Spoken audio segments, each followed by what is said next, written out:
eégún tí ó ṣe bí ilé bí òsì nínú egungun, ẹyẹ tí ó dorí kodò bí àná òsì láyé, àfẹ̀yìntẹ́jẹ́ ó bá tẹnu rẹ̀ jáde, ọ̀tọ̀ ní tìrókò láwùjọ gínígbó, ìkànnì rédíò yìí sára ọ̀tọ̀, ìkànnì rédíò kan rèé o, Princess Josby rédíò ló ń jẹ́, tó ta kàn mọ́lẹ̀ lórílẹ̀‐èdè Amẹ́ríkà níbi tí wọ́n ti ń dá kéke lúkẹsẹ́ ti gbogbo aráyé, àṣà, ìṣe, èdè, ọ̀rọ̀ ìjìnlẹ̀ Yorùbá kún bẹ́ẹ̀ kọ́kọ́, ó jẹ́ ti ròyìn àsìkò tó pójú owó, ètò tó fa kíkí lọ́nà gbogbo, ọ̀kan ní Princess Josby rédíò láwùjọ ìkànnì tó kù, Princess Josby rédíò, ìgbóhùn afẹ́fẹ́ tó ta kàn mọ́lẹ̀ pẹ̀lú ìrírí tó péye.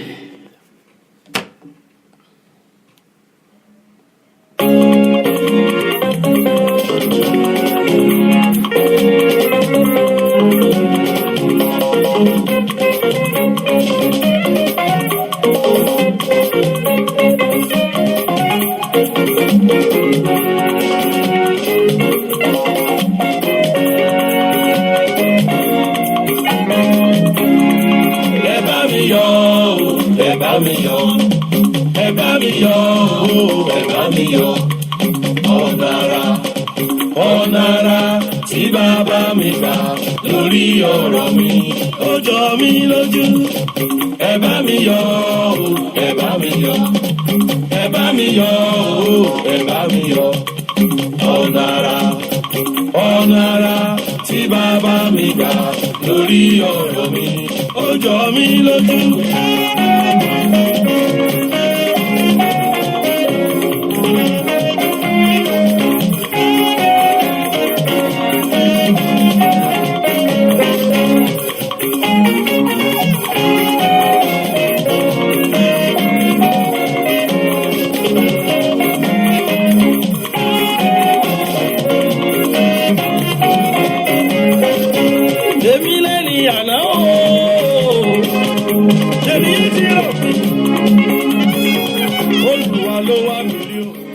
Bẹ́ẹ̀ náà ni èmi lẹ́ni àná kábíyèsí arúgbó ọjọ́ agbógbó tó kọjá ogbó àgbààgbà tó kọjá àgbàlagbà ọ̀rọ̀ mọ níṣẹ́ fàyà tí aláàfin àjọbọ oní ìtẹ́ àánú oníbùgbé ògo ọba tí ń jẹ́ ìmíní ọba tí ń jẹ́ ìyanu òun lo ní gẹ́gẹ́ tí gẹ́gẹ́ lo ní gẹ́gẹ́ngẹ́ òun lọ lọ́jọ́ gbogbo ọ̀fọ́jọ́ gbogbo arúgbó ìgbàanì ọba títí láéláé ìtẹ̀dú ayé òun ọ̀run ọba tó rìn lórí omi tómi ò gbé mi ọba tó pàṣẹ fún ìjì tí ìjì dákẹ́ jẹ́jẹ́ ọlọ́run tí rìn kọjá lọ jẹ́jẹ́ tiẹ̀ torí ọmọ pòní èyí tí ó ti kú ó tún sọ wípé ẹ dúró ń bẹ̀ yẹn ọba tí ń jẹ́ akirisore asore kiri àràbàdà ọba tí ń jí dára tí aláròsí ọba tó ń sun tuntun lọ́jọ́ gbogbo òjì kùtù fire dánilọ́lá ọba tí wọlé alákìsà tó sọlá alákòsà donígbà sọ ọba tó sọ lórí burúkú do lórí ire òkun dẹ̀dẹ̀ tẹrùtẹrù ajíkan lù kan pa ọ̀pá kan wò kan yè adúró tini lẹ́yìn asòótọ́ ọba kọ̀ mọ́gbètì kà lẹ́yìn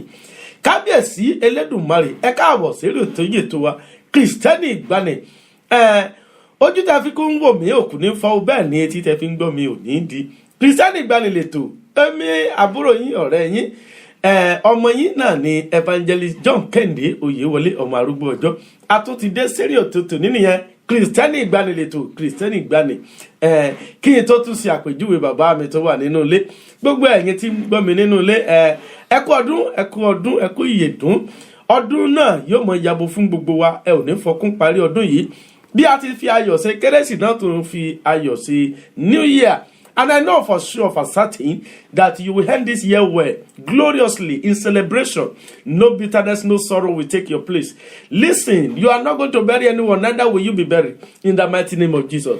Ẹ káàbọ̀, ẹ kúlé náà ni o. Ẹ jẹ́ ndókè lọ́nà kí n tó ṣe àpèjúwe bàbá mi nínú ilé. Èrè o aráyé ẹ wá gbọ́. Kristẹni ìgbàanì ètò kankanka tó balẹ̀ gùdẹ̀ bí àwòrán òjò sórí Princess Josby Radio Jeremiah 6:16 wípé ẹ bèrè ojú ọ̀nà ìgbàanì kí ẹ sì rìn níbẹ̀ ta ni Kristẹni ìgbàanì irú ìgbé ayé wo ló yẹ kí kìrìsìtẹ́nì ìgbani máa gbé? Ta ni wòlíì? Báwo la ṣe mọ wòlíì òtítọ́ àti wòlíì èké? Lórí ètò ilé òtún máa gbọ́ wìrìwìrì látẹnu àwọn làmìlaka ẹni àlùrú Ọlọ́run. Ọmọ arúgbó ọjọ́ yìí ni Evangelist John Kẹ́hìndé Oyèwọlé ti ìjọ Mercy of Christ Development Ministry tó wà ní number 873 Dulles Avenue, Suite 8, Stafford, Texas 77477. Látọ́kùn ètò Kìrìsìtẹ́nì ìgbani on Joxubin Radio between 1 and 2 p.m. every Wednesday. For more information, call 346-971-1877. Jesus is Lord.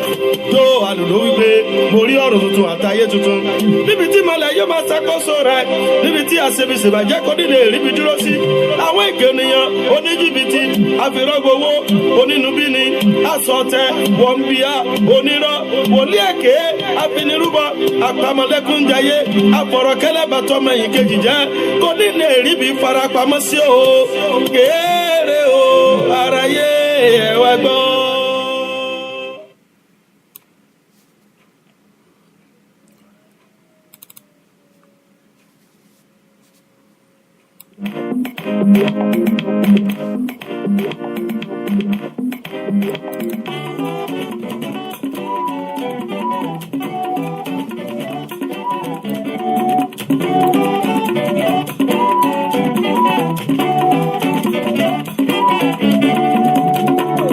Ọpẹ́ mo mú wá, bàbá mi, ọpẹ́ mo mú wá. Ọpẹ́ mo mú wá, bàbá mi, ọpẹ́ mo mú wá. Oore tó ṣe láyé mi kò sí fẹnu sọ. Oore tó ṣe láyé mi kò láfiwé. Ọpẹ́ mo mú wá, bàbá mi, ọpẹ́ mo mú wá. Ọpẹ́ o bàbá. Ọpẹ́ mo mú wá, bàbá mi, ọpẹ́ mo mú wá. Ọpẹ́ mo mú wá, bàbá mi, ọpẹ́ mo mú wá. Oore tó ṣe láyé mi kò ṣe fẹnu sọ. Oore tó ṣe láyé mi kò láfiwé. Ọpẹ́ mo mú wá, bàbá mi, ọpẹ́ mo mú wá.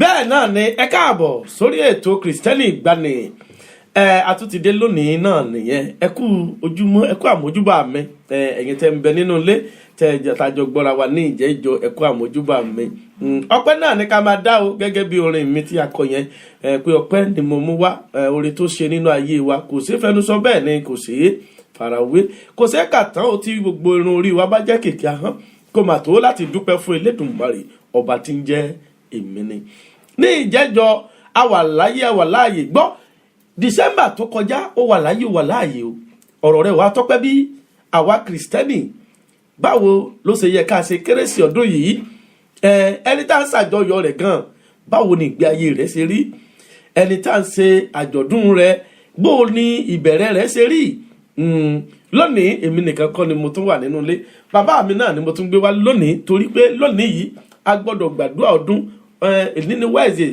tí ó gbẹ̀yìn tá ó ṣe nínú ọdún 2017 ó dá mi lójú by next year 2018 first Wednesday a tún máa fojú kanra wa ẹ ò ní kú mi ò ní kú ẹ ò ní rùn bẹ́ẹ̀ ni èmi náà ò ní rùn mo kí gbogbo àwọn ènìyàn mi tí wọ́n ń darapọ̀ mọ́ wa báyìí ọ̀rẹ́ mi ọmọ àbúrò mi Kọ́lá Adéwọyè àwọn ẹ̀gbọ́n mi pátápátá akí Aláàjì Múrítàlá akí gbogbo àwọn ènìyàn wa ààrẹ Olúwọlé mo kí gbogbo àwọn tí wọ́n darapọ̀ mọ́ wa pátá lórí ètò yìí agbára Ọlọ́run ò ní dágbére fún yín ẹ gbọ́ ẹ ò ní sọkún parí ọdún yìí ò ìkorò ní jẹ́ titi yín lónìí èmi àti bàbá mi náà látúnjọ wà nínú ilé o mo fẹ́ kẹ́ ẹ tún gbọ́ ìrè Ọlọ́run lẹ́nu wọn kí ọdún yìí tó parí ìyanu sì lè ṣẹlẹ̀ fún ọ ìrè ń bẹ nínú ẹ̀ fún ọ bàbá mi tí mo tún gbé wá lónìí náà ni Pastor Isaac Fakunle láti ìjọ The Apostolic Church tó wà ní Lendeta nbí ẹ bá mi kí àwọn ará ilé ẹsìn.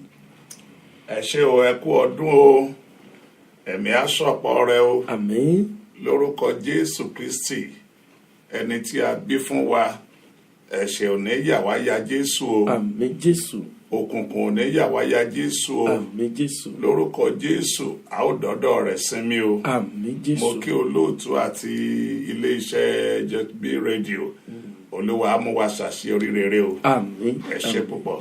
ẹ ṣé bàbá wa nínú Olúwa ibi tá a parí ètò wa sí ní ìjẹ́jọ́ ni mo pè ní ẹ̀san ẹ̀san àwọn wo ta ní báwo ni ẹ̀san ṣe jẹ́ àwọn wo nígbà ẹ̀san ipa wo ni ẹ̀san máa ké nínú ayé àwọn ènìyàn. Ẹ̀yin tẹ́ darapọ̀ mọ́ wa ní ìjẹjọ bóyá ẹ fẹ́ pè àbẹ́ fẹ́ kí bàbá wa gbàdúrà ọdún fún yín àbẹ́ fẹ́ kí èmi ọmọ yín àbúrò yín ọ̀rẹ́ yín kí n gbàdúrà pẹ̀lú yín ẹ pè wá sórí ẹ̀rọ ìbánisọ̀rọ̀ ti iléeṣẹ́ wa ń bí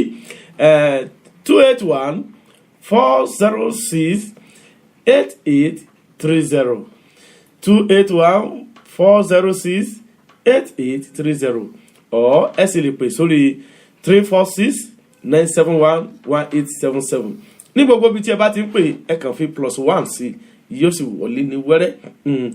tó bàbá wa nínú Olúwa, ibi tí mo ti fẹ́ bẹ̀rẹ̀ lónìí, mo ṣe àyẹ̀wò kan nínú Bíbélì nígbà tí a ṣe àjọyọ̀ ìbí Kristi. Àwa gẹ́gẹ́ bí onígbàgbọ́ ó sì yẹ ká máa ṣe àyẹ̀wò fínífíní bàbá wa. Nínú ìwé Mátíù orí 2 ẹsẹ̀ 7 ni ìbéèrè mi wà sá. Wọ́n ti ń kéde bíbọ̀ Jésù láti ìbẹ̀rẹ̀ nínú ìwé mímọ́ sá. Nígbà tó tó àkókò ìbí olùgbàlà, ẹsẹ̀ 7 sọ pé kò sì sí àyè ní èrò, and there was no room in the inn.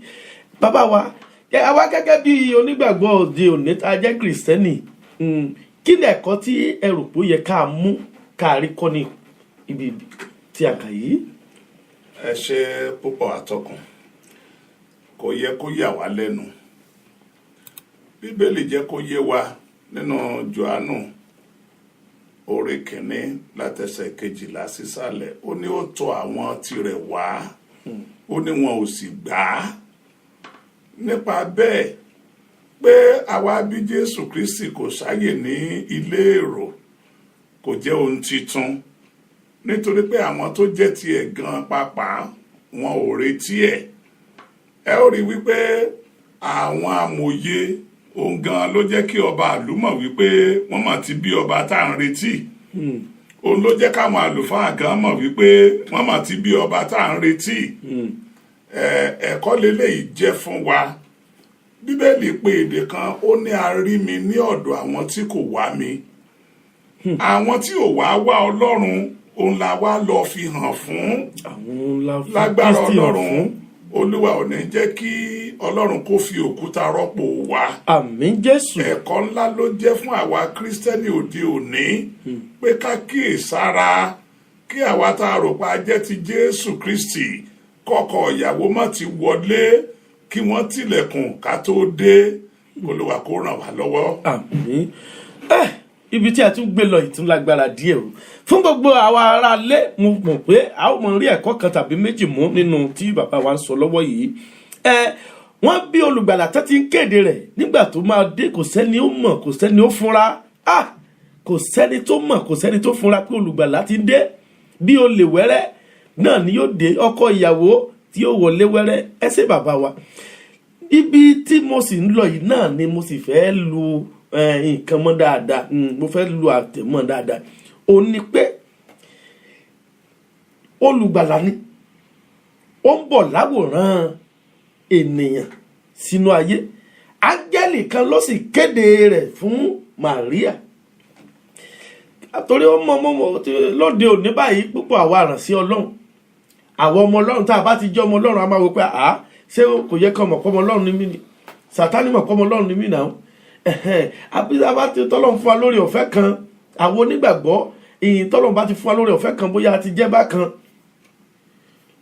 Bóyá ẹja àwòsà nígbà tí Màríà àti Jósẹ́fù, irú èrò wo ló máa yẹ kó wà nínú, ló lè wà nínú ọkàn Màríà níbẹ̀ yẹn pé áńgẹ́lì tó sọ fún mi pé màá bí olùgbàlà, irú wàhálà wo ni mo wá wà yìí tí ò sáyè nínú ilé? Irú wàhálà wo tí àwa gẹ́gẹ́ bí ọmọ Ọlọ́run bàbá, gẹ́gẹ́ bí Kristẹni òtítọ́, Kristẹni òdodo tí a ṣe àjọyọ̀ olùgbàlà wa, irú àárín yìí sà tó bá jẹ́ àwa la wà nípò yẹn, irú kan wo lẹ rò pé a lè ṣe, àti pé ẹ̀kọ́ wo ló yẹ ká mú kọ́ níbí?